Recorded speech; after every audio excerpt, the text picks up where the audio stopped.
2008년 5회 고급 문제 40번 문제를 이렇게 보면은 가나다라 시기 아주 문제가 짜증나고 복잡하게 나왔죠. 그리고 일제의 교육정책 이렇게 해서 우리가 이제 역사에서 그렇게 중요시하게 취급되지 않았던 것들이 요 근래에 많이 부각되고, 선생님이 거듭 말씀드렸지만 포스트 모더니즘적 경향이 이렇게 미시사를, 알겠어요? 일상과 관련된 시시하게 여겨진 이런 잡다한 것들을 강조했습니다. 근데 교육은 그러나 시시한 게 아니죠. 우리가 교육을 얼마나 교육에 투자를 하고, 교육이야말로 독립운동의 가장 핵심이다.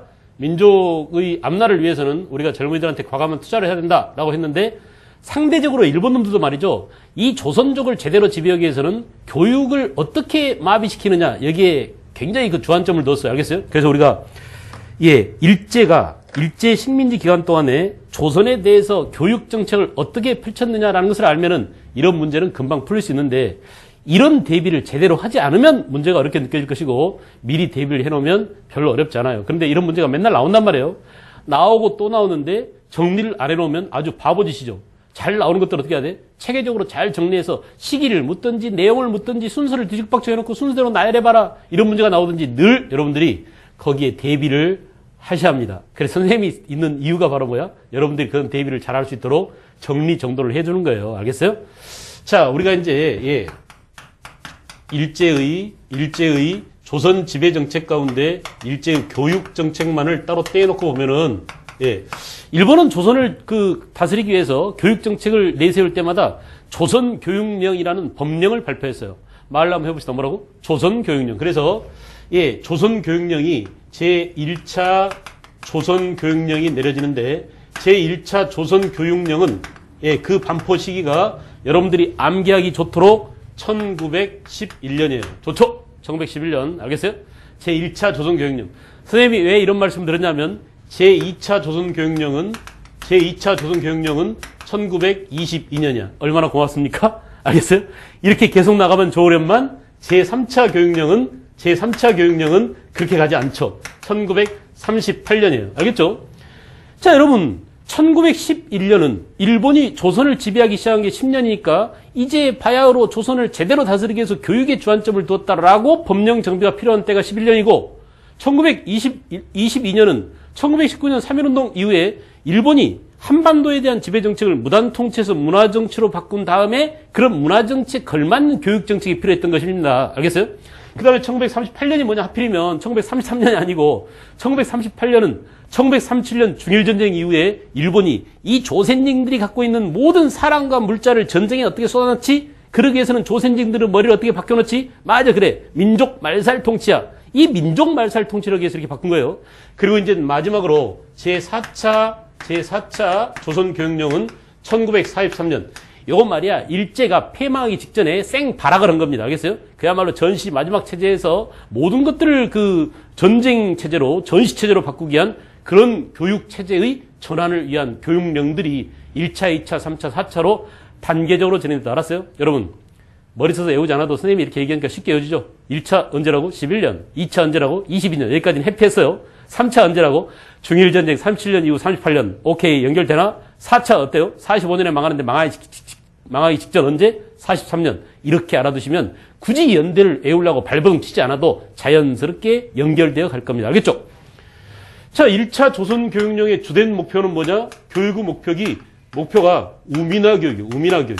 조선 사람들을 바보로 만드는 교육. 우자가 어리석을 우자입니다. 알겠어요? 어리석은 백성으로 만들기 위한 우민화 교육이었어요. 그래서 초등학교, 그 당시 보통학교였죠. 보통학교 교육연한을 6년에서 어디로? 4년으로 낮춰버리고, 우리 조선 사람들한테는 아예 교육을 기술교육이나 실업교육에 치중했어요. 실업교육에. 알겠죠? 이렇게 조선 민중들을 어리석은 백성으로 만들기 위한 우민화 교육에 치중한 게 바로 제1차 조선교육령이다. 아시겠죠? 그 이전에 있었던 사립학교들을 거의 다 폐쇄시켰습니다. 사립학교. 왜냐하면 사립학교가 바로 뭐였어요? 사립학교가 독립의식을 고양시켜주고, 그죠? 근대의식을 심어주기 위한 사립학교들이 있었는데, 이런 사립학교들을 거의 다 없애버리고, 알겠어요? 일본 놈들의 통치에 걸맞게, 야, 너네는 일본 말이나 배워라. 기술교육이나 배워라. 그래서 일본이 시키는 대로 고분고분 노예처럼 말이나 잘하는, 말하는 노예가 되라. 이런 상태, 이런 수준의 교육을 뭐라고? 우민화 교육. 몇 년? 선생님이 얘기했죠. 팩트를 알아둘 때 항상 뭐라고? 시기랑 함께 연대해서 알아둬라. 역사는 시간의 학문이기 때문이죠. 됐어요? 좋아요. 그 다음 이제 제2차 조선교육령은 1922년에 내린 건데, 2차 조선교육령은 이건 뭐냐? 동아정책. 우리를 일본놈으로 만들기 위한, 알겠어요? 우리 한국 사람들을 일본인으로 동화시키기 위한 동화교육을 목표로 내세웠는데, 이 동화교육은 바로 뭐 때문에? 동화교육은 그래서 친일파를 양성하기 위한 친일파 양성에 목적을 두었죠. 그러니까 우리 조선 사람들을 달래기 위한 정책이었어요. 야, 옛날처럼 무식하게 하진 않을게. 그래서 교육 연한을 다시 4년에서 몇 년으로? 6년으로 늘려주기도 하고, 알겠어요?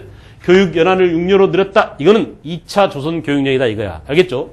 그 다음에 이제 기술교육, 실업교육 위에도 고등교육, 즉 대학의 설립을 허용해 줬습니다. 알겠죠? 그래서 알았어. 우리도 이참에 대학교를 하나 만들까야 해가지고 그 당시 어땠습니까? 우리가 밀립대학 설립운동을 전개하자 이걸 막으려고 일본 놈들이 한 게 바로 뭐야? 경성제국대학. 지금의 서울대학교를 세워줬죠. 그 알량한 서울대학교가 말이야. 이렇게 일본 놈들이 만든, 알았어요? 일본은 한국 통치를 위해서 만든 서울대학교입니다. 서울대학교 나온 사람들 말이야. 지금도 동물병원도 다 서울대 마크 붙이고 맞박에 서울대 마크를 계속 달고 다니고 싶어 하겠죠. 늘 항상. 그래 안 그래? 그런데 그 서울대가 말이죠. 초창기에는 이렇게 친일파를 양성하기 위한, 일본의 식민 통치를 위한 그런 목적으로 세워졌다는 것. 그 이후에 서울대학교도 마찬가지예요. 지금도 서울대학교가 제대로 된 역할을 하면은 우리나라 발달의 속도라든지 이 퀄리티가 말이지 이 정도는 안 됐을 거야. 알겠어요? 그래서 전부 다 지금 대학을 서열화시키고 서울대 간판 하나로 평생 먹고 사는 이런 서울대가 없어져야 된다고 주장하는 사람들이 굉장히 많습니다. 알았어요? 네. 그 다음에 이제 대학의 설립을 허용해 줬지만 사실은 우리 밀립대학 설립 운동을 오히려 방해했더랬습니다. 방해. 그죠? 그리고 여러분들이 꼭 기억해야 될 게 세 면마다 3면 1교주의 해가지고 세 면마다 학교를 하나씩 세워줬어. 이렇게 그래 조선인 너희들한테도 교육의 기회를 부여해주마. 이렇게 동아교육, 친일파를 양성하기 위한 동아정책에 포커스가 맞춰진 제2차 조선교육령이었습니다. 알겠죠? 그 다음에 제3차 교육령은 1938년입니다. 1938년. 자, 1938년. 이때는 뭐냐? 우리나라 사람들의 정신 상태를 한국 신민으로 만들기 위한 한국 신민화 교육이 추진돼 가고 있었죠. 결국 이 한국 신민화 교육은 뭐야? 우리 민족의 정신을 말살하기 위한, 민족 정신을 말살하기 위한 그런 정책이에요. 여러분, 내용이 좀 깊이 들어가는데 이때가 되면은 한국어 교육이나 한국사 교육이죠. 한국어 교육이나 한국사 교육이 선택적으로 금지돼요. 선택적 금지. 알겠어요? 완전 금지가 아니라, 알겠죠? 선택적 금지가 되고, 자, 이렇게 일본이 중일전쟁과 대륙 침략을 위해서 한국 사람들을 전쟁에 동원해야 되는데, 그 한국인들이 머릿속에 나는 한국인인데 왜 내가 일본이 추진하는 전쟁에 동원돼야 되지? 라는 생각을 없애기 위해서, 맞아, 우리도 일본과 한편이야. 알겠어요? 이렇게, 한국 신민으로서 만들기 위한 그런 한국어, 한국사 교육 선택 금지 내용이 있었다. 알겠죠? 이것이 1943년 전쟁 막바지가 되면은, 알겠어요? 전시 체제로 가면은 완전히 한국어 사용을 금지하고, 그죠? 국사 교육을 완전 전면 금지합니다. 이 차이를 이해할 것. 알겠어요? 우리말 사용을 완전히 금지하고, 이때 이제 제3차 조선 교육령이 내려질 때, 일본이, 그러니까 우리를 한국 신민으로 만다 해서 이게 국민학교라는 표현이 여기서 나온 거야. 보통 학교를 무슨 이름으로? 국민학교라는 이름으로 썼습니다. 이게 최근까지 우리가 국민학교를 초등학교로 바꾼 게 얼마 안 되죠. 선생님도 전부 다 나온 학교가 국민학교예요. 알겠어요? 그러니까 그 국민학교 원뜻이 뭐냐? 한국신민학교 다닌 셈입니다. 해방되고 난 뒤 몇십 년 동안도 계속 우리는 한국신민학교 출신이었어요. 알겠어요? 웃기지도 않지 않습니까? 그래 안 그래? 이런 교육을 받아왔습니다. 아시겠어요? 1차 조선교육령, 2차 조선교육령, 3차 조선교육령, 4차 조선교육령 이렇게 교육령을 쫙 정리해 두면은 이런 문제는 금방 쉽게 풀 수 있는데 이렇게 정리를 해야 보니까 어때요? 시간이 너무 왕창진하잖아. 그래 안 그래? 그래서 문제로 바로 들어가겠습니다. 자, 가나다라 시기 일제의 교육 정책이 옳게 연결된 것을 보기에서 고른 것은 국민학교는 대륙 침략에 이용하는 병사의 준비와 관련해서 의무교육제 준비를 실시하도록 하였다. 제4차 조선교육령이라고 말씀드렸죠? 틀렸어요. 그러니까 기억은 종래 4년이던 보통학교 수업 예란을 6년으로 나가 언제야? 1919년 이후 37년까지 맞죠? 2차 조선교육용 때입니다. 그렇습니다. 2차 조선교육용 때 4년에서 6년 이런 표현을 찾아서 답이다 아니다 가르려면 이 정리가 질서 있게 되어 있어야 된단 말이야. 알겠어요? 반드시 정지하면 눌러놓고 여러분들이 이걸 필기해서 자기 머릿속에 쫙 해가지고 분리수거할 줄 알 것. 알았어요? 시험 문제 나올 때 이게 2차구나 3차구나 여러분들이 머릿속에서 작동되는 메커니즘을 가져야 돼요. 알겠죠? 그 다음에 디귿 보세요. 예, 국채 명칭, 내선 일체, 인고 단련 등 3대 교육 방침을 내세우고 학교 명칭을 처음으로 일본인과 같게 했다라고 했습니다. 그죠? 국민학교라고 했는데, 그렇죠. 3번. 그래서 일본인과 같겠다라는 게 황국신민학교라는 게 그런 말이에요. 알겠어요? 일본인과 학교 이름을 똑같이 했다는 게 황국신민학교다. 일본도 조선도 똑같이 황국신민이야. 이게 바로 황국신민화 정책 아니겠습니까? 그러니 우리 천황폐하가 추진하는 전쟁에 너네 조선인들도 같이 나가야 돼. 이런 논리를 동원하기 위해서 황국신민화 교육이 이루어진 거고 그때 국민학교라는 용어가 사용됐다. 맞죠? 니은 디귿이 맞아요. 그 다음에 리을, 라, 조선인을 가르치는 모든 사립학교는 교사 임용, 교과용 도서 채택 등에 있어서 총독부 인가를 받아야 했다. 여러분 이때는 언제야? 제1차 조선교육령. 그래서 사립학교를 억압하고 총독부가 처음 설치돼서 총독부의 인가를 받은 학교만 인정해줬다. 이거죠.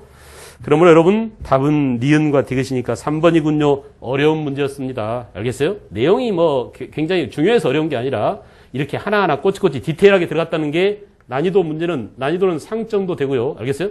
반드시 이 내용을 칠판에 선생님이 적어둔 내용을 잘 정리해 두실 것. 알겠죠?